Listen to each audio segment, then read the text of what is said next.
اس نے کہا اللہ کا حکم ہے جب بلا آ جائے نا بلا، تو صبر کی سواری تمہارے پاس موجود ہے، بیٹھ جاؤ اس پہ، صبر کر۔ وہ اللہ کی طرف سے انعام آ جائے نا تو شکر کی سواری پہ بیٹھ جاؤ۔ وہ اللہ کی طرف سے فیصلہ آ جائے جیسا بھی ہو، تمہاری مرضی ہو یا نہ ہو، والقدر خیرہ و شرہ من اللہ تعالی، رضا کی سواری پہ بیٹھ جاؤ، راضی۔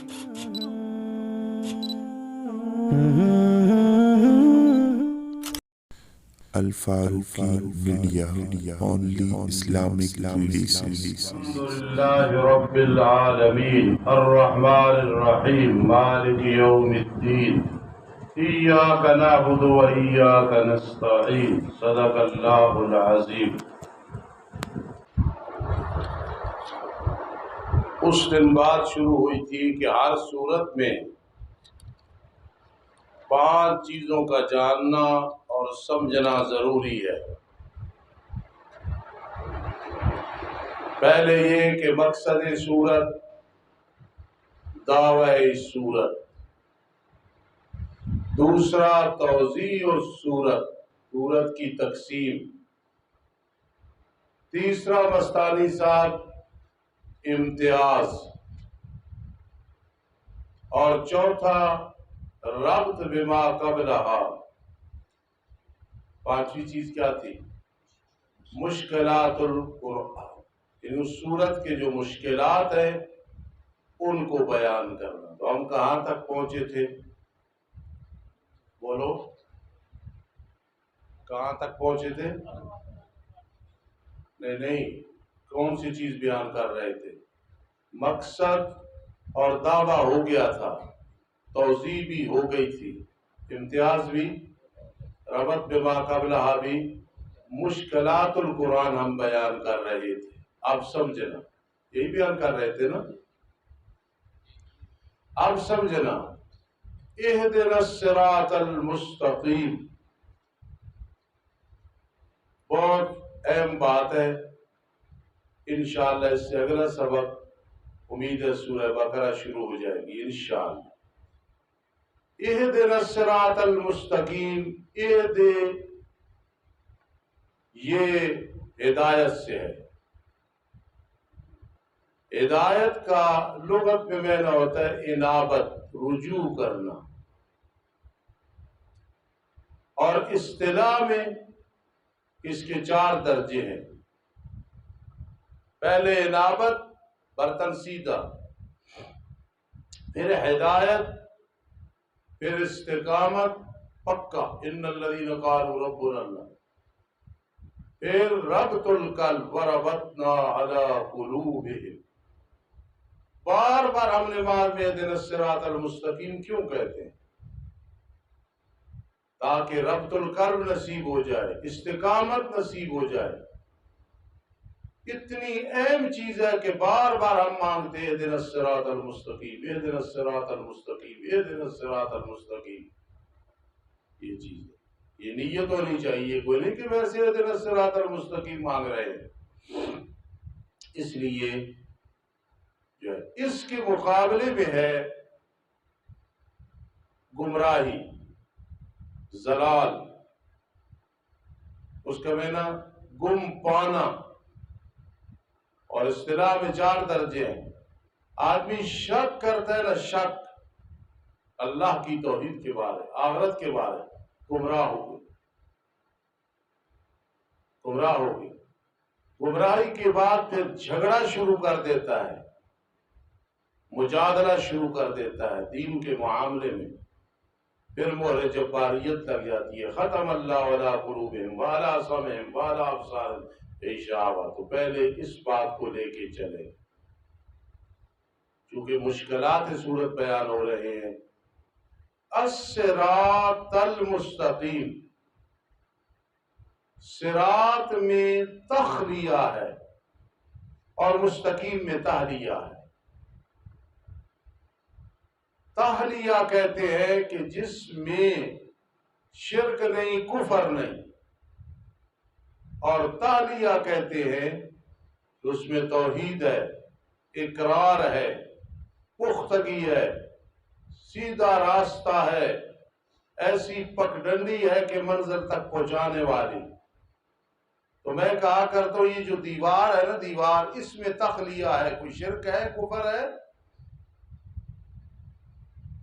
تو یہ تو کوئی کمال نہیں۔ آگے تحلیہ کہ انسان میں اعمال صالحہ ہو۔ ایک آدمی کہتا ہے میرے اندر شرک نہیں، بہت بڑی بات ہے، کفر نہیں، بہت بڑی بات ہے، لیکن آگے جو تیرے اندر کیا ہے، ان الذین آمنوا وعملوا الصالحات ہے یا کہ نہیں؟ اس لیے صراط مستقیم جو ساتھی نور الانوار پڑھ رہے ہو، نور الانوار میں ہے کہ یہ دین متین ہوا ہے جس میں نہ افراط ہے نہ تفریط ہے۔ اس کا حاشیہ پڑھ لینا کہ یہود و نصارہ کی طرح نہ اس میں افراط کی زیادتی اور غلو ہے، نہ اس کے اندر تفرید کی کمی ہے۔ تو میرا خیال میں آپ اتنی بات اب سمجھ گئے کہ الصراط المستقیم، صراط میں تخلیہ ہے، وہ کمال نہیں، آگے مستقیم ہے، کمال اس میں ہے۔ پھر میں مثال دیوار کے دیا کرتا ہوں، یہ میں ایسے نہیں دیتا، یہ مفسرین نے مثال دی ہے تب میں دیتا ہوں۔ بات ختم ہو گئی۔ اب تھوڑا سا اس طرف چلتے ہیں، یہ صراط مستقیم ایسا سیدھا راستہ، ایسا سیدھا راستہ، اس میں اتنے رفیق سفر ہے۔ اب یہ ذرا میرا خیال کرنا، اس میں اتنے رفیق سفر ہے کہ مثال کے طور پہ یہاں سے ہم نے جانا ہے کوٹلی باغا یا کوٹلی ناگا، تو ہمارے لیے راستہ نظر نہیں آ رہا، پتہ ہے لیکن نظر نہیں آ رہا، لیکن جو ہم راستہ مانگتے ہیں وہ سیدھا ہے، بالکل جہاں بھی انسان کھڑا ہو وہ سیدھا نظر آتا ہے، کوئی راستے میں کوئی اس کے رکاوٹ نہیں ہے، کوئی درخت نہیں ہے، کوئی پتھر نہیں ہے، کوئی پہاڑ نہیں ہے، کوئی رکاوٹ نہیں ہے۔ صراط مستقیم اس کو کہتے ہیں۔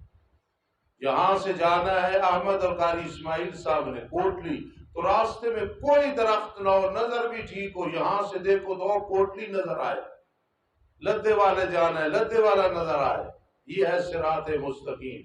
تو دین ایسی چیز ہے صراط مستقیم کے بالکل سیدھی پگڈنڈی ہے جو منزل مقصود تک پہنچا دیتی ہے۔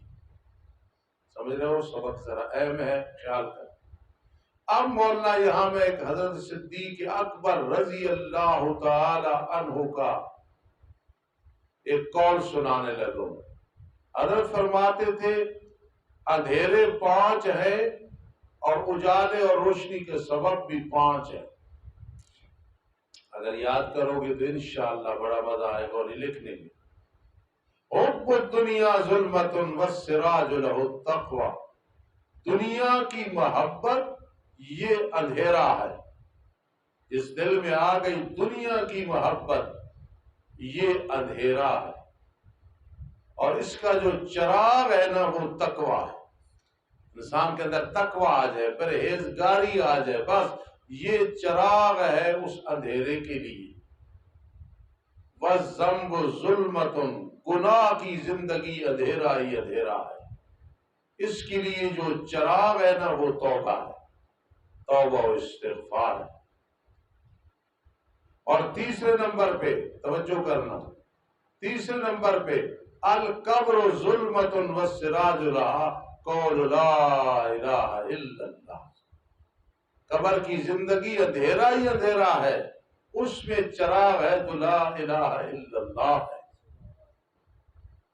اور تیسرے نمبر پہ والصراط، آپ سمجھ گئے ہوگے کیوں میں نے بات شروع کی۔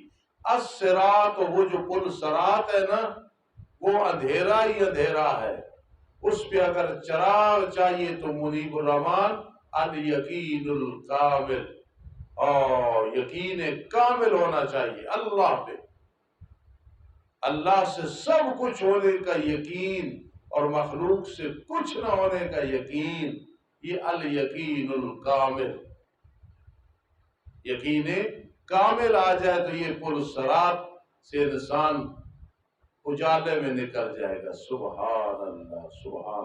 وَإِن مِّنكُمْ إِلَّا وَارِدُهَا كَانَ عَلَىٰ رَبِّكَ حَتْمًا مَّقْضِيًّا، ہر ایک اس سے گزر کے آگے جائے گا پل صراط سے، کوئی ہوا کی طرح گزرے گا، کوئی پیدل، کوئی جو ہے لڑکھڑاتا ہوا گزرے گا. سبحان اللہ. اور 5ویں نمبر پہ کیا ہے مولانا؟ الآخرۃ ظلمۃ والسراج لہ العمل الصالح. آخرت کی زندگی اندھیرا ہی اندھیرا ہے. اس کے لیے اگر چراغ ہے نا جی تو وہ چراغ ہے نیک اعمال. اور ساتھ میرے عزیز و حدیث پڑھ دینا. حدیث کیا ہے؟ حدیث ہے الدنیا مزرعۃ الآخرہ.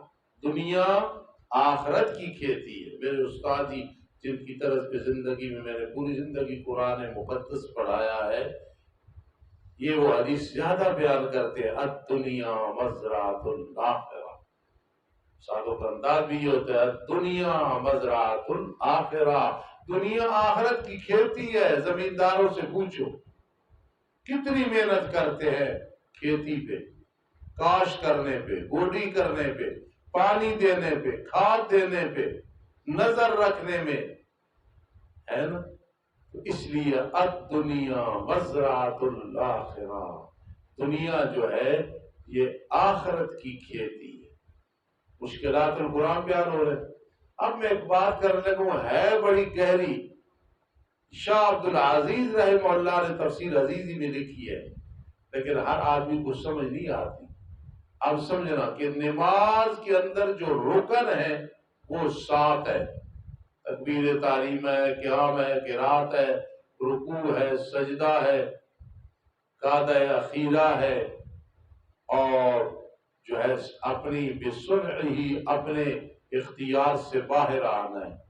توجہ کرنا 7 ہے. مولا میرا جسم آپ کا جسم روح ہے، ہم زندہ ہے، روح نہیں مردہ ہے. یہ نماز کے 7 جو ارکان ہیں، 7 ارکان ہدایت میں پڑھو نا. وربک فکبر تکبیر تحریمہ ہے، قیام ہے قم فانذر، پھر قرات ہے فقرؤ ما تیسر من القرآن، رکوع 7 ہیں. ان 7 ارکان کی جو روح ہے نا وہ سورہ فاتحہ کی 7 آیتیں ہیں. اور اس پہ پھر اصل مقصود مانگنا ہے اہدنا الصراط المستقیم. اب آپ سمجھ گئے ہوگے کہ نماز کے 7 ارکان ہوں لیکن صراط مستقیم کی شرک و بدعت نہیں ہے، توحید و سنت ہے. یہ روح ہے نماز کی. ورنہ تیری نماز کرامات اشتدت بہ الریح ہے، اس کا کوئی فائدہ نہیں ہے جبکہ اس کے اندر نہیں ہے. اس لیے الصراط المستقیم پہ بول رہا ہوں کہ 7 ارکان ہیں. 7 ارکان کی جو روح ہے ورنہ وہ میت ہے، وہ مولانا ہے سورہ فاتحہ. اور سورہ فاتحہ میں مانگنا کیا ہے؟ الصراط المستقیم. نماز کے بعد چونکہ سبق مشکل ہے، ایک دفعہ سارا دہراؤ گے، میں اپنی منزل پڑھ لوں گا، پھر انشاءاللہ اس کے بعد آگے چلنا ہے. ربنا تقبل منا. بسم اللہ الرحمن الرحیم. ہم پہنچے تھے مشکلات الصورت پہ، صراط مستقیم پہ. ویسے تو ہر لفظ پہ سال لگ سکتا ہے کہ جو اہم باتیں ہیں وہ کریں گے انشاءاللہ. ایک سبق اور کرنا پڑے گا انشاءاللہ، چلانا پڑے گا. آپ ایک بات دیکھ لیں، ہم نے جانا ہے انشاءاللہ جنت میں، جہاں سے ہمارے ماں باپ آدم علیہ السلام آئے ہیں، مائی حوا آئی ہے. ہم نے انشاءاللہ وہاں جانا ہے. جہاں سے آئے ہیں وہاں جانا ہے. اصل ہمارا ٹھکانہ جنت ہے. اور اس کے لیے جو راستہ ہے نا الوانی صاحب، یہ آپ کے ساتھ جو ساتھی آیا اگر اس کا دل لگ گیا یہاں رہا تو ہمیں آپ کی کمی محسوس ہوگی آپ کے جانے کے بعد، لیکن اتنی زیادہ نہیں ہوگی. اللہ اس کا دل لگا دے. تو جنت کا جو راستہ ہے نا جی وہ مولا غلام بڑا زبردست راستہ ہے. اس کا نام ہے صراط مستقیم. پھر وہاں پہنچنے کے لیے بڑے ساتھی ہیں. فَبِهُدَاهُمْ مُقْتَدِهْ، تمام انبیاء کا وہ راستہ ہے توحید والا، عقیدہ ایک ہی ہے، آگے فروع میں فرق ہے۔ پھر کتنے ہم خوش قسمت ہیں کہ رہنما محمد الرسول اللہ صلی اللہ علیہ وسلم ہے، صحابہ کرام ہیں، علماء ہیں، العلماء ورثۃ الانبیاء۔ تو یہ صراط مستقیم ایسا راستہ ہے سیدھا جنت پہ پہنچاتا ہے۔ پھر مزے کی بات کہ اس کے رہبر و رہنما نبی اکرم صلی اللہ علیہ وسلم ہے، اور یہ توحید والا راستہ تمام انبیاء کا راستہ ہے۔ پھر میرے آقا نے فرمایا العلماء ورثۃ الانبیاء، تو یہ جو علماء ہیں یہ ہمارے رفیق سفر ہے، یہ ہمیں لے کے چل رہے ہیں، ہم ان کے پیچھے چل رہے ہیں۔ ائمہ یہ رفیق سفر ہے، عقیدے کے امام، فروع کے امام، ابو منصور ماتریدی ہوں، ابو الحسن اشعری ہوں رحمت اللہ تعالی علیہ، یا امام حنیفہ، امام شافعی، امام احمد بن حنبل، امام مالک رحمہ اللہ تعالی، یہ سب ہمارے رفیق سفر ہے۔ ذرا بات کو میں نے دلچسپ کر دیا، علی نے یہاں کراچی جانا ہے، اسجد بھی ساتھ ہے اور غلہ بھی ساتھ ہے، اسامہ بھی ساتھ ہے، عزیر جا کے بیٹھ، تو یہ ہم نے اس نے جانا ہے کراچی، راستے میں جی رفیق سفر بڑے اچھے مل گئے تھے، راستہ بڑا صحیح تھا، سواریاں بڑی اچھی مل گئی تھی، اور جناب ہم سیدھے گھر پہنچ گئے۔ اس لیے صراط مستقیم وہ ہے جو سیدھا، چونکہ رفیق سفر اچھے ہیں، سواریاں اچھی ہیں، سیدھا انشاءاللہ یہ جنت میں پہنچا دے گا۔ ابراہیم بن ادم جا رہے تھے کسی سفر پہ، تو کسی نے کہا حضرت سواری کوئی نہیں آپ کے پاس، ایسے جا رہے ہو، آپ کا یہ جو سفر ہے آپ جا رہے ہیں، سواری آپ کے پاس کوئی نہیں، سواری پہ جاؤ۔ فرمایا ہماری سواریاں بڑی ہیں، ہمارے پاس بڑی سواریاں ہیں، کیوں فکر کرتے ہو؟ اس نے کہا کیسے سواریاں ہیں؟ اس نے کہا اللہ کا حکم ہے جب بلا آ جائے نا، بلا، تو صبر کی سواری تمہارے پاس موجود ہے، بیٹھ جاؤ اس پہ، صبر کر۔ وہ اللہ کی طرف سے انعام آ جائے نا تو شکر کی سواری پہ بیٹھ جاؤ۔ وہ اللہ کی طرف سے فیصلہ آ جائے جیسا بھی ہو، تمہاری مرضی ہو یا نہ ہو، والقدر خیری و شرری من اللہ تعالی، رضا کی سواری پہ بیٹھ جاؤ، راضی ہو جاؤ۔ رضی اللہ عنہم ورضوا عنہ، اللہ صحابہ کرام پہ راضی، رضی اللہ تعالی، اس وجہ سے کہ وہ اللہ پہ راضی ہے۔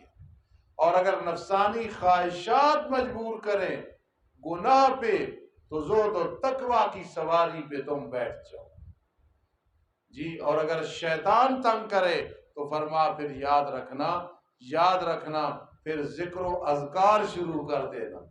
اذا مسهم طائف من الشیطان تذکروا فاذا هم مبصرون، جب شیطانی حملہ ہونے لگے تو نعمان صاحب اس وقت کیا کرنا؟